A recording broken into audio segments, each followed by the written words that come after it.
Double Formula One world champion Fernando Alonso is eagerly anticipating the end of the ground effect era as the sport prepares for major regulation changes in 2026. Next year's cars will be lighter and smaller, with a near 50-50 split between the internal combustion engine and electrical energy. This will mark the conclusion of the current ground effect generation, introduced in 2022 to improve racing by increasing downforce, particularly when following another car closely. However, the results have been mixed. Early issues like porpoising and, more recently, the dirty air problem have made overtaking difficult.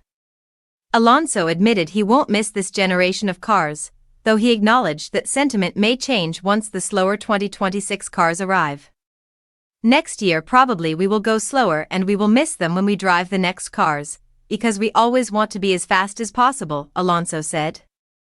He also criticized the cars for being too heavy and big, and suggested that the original goal of making it easier to follow another car didn't pan out. The tightness of the grid has compounded the issue.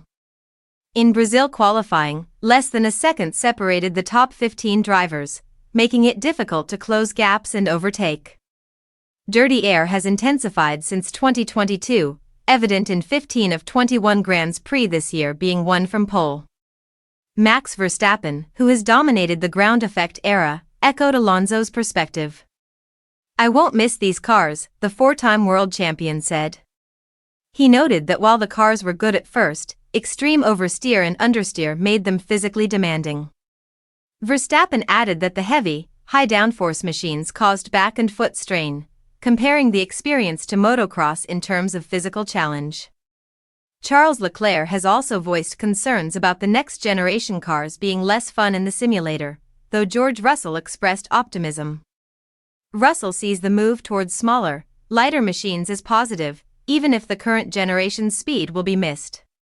"You always remember the good stuff from something in the past. You never really remember the bad stuff. So I'm sure we're going to miss that high-speed performance and forget about the negatives," he said. While the 2026 regulations are not a perfect solution, drivers appear ready for the change. The focus will shift to more balanced cars, improved racing dynamics, and a slightly slower, but more manageable, driving experience. Alonso, Verstappen, Leclerc, and Russell all recognize the high-speed excitement of the ground effect era, yet they also see relief in leaving behind the cars that, despite their pace, have been physically punishing and tactically frustrating.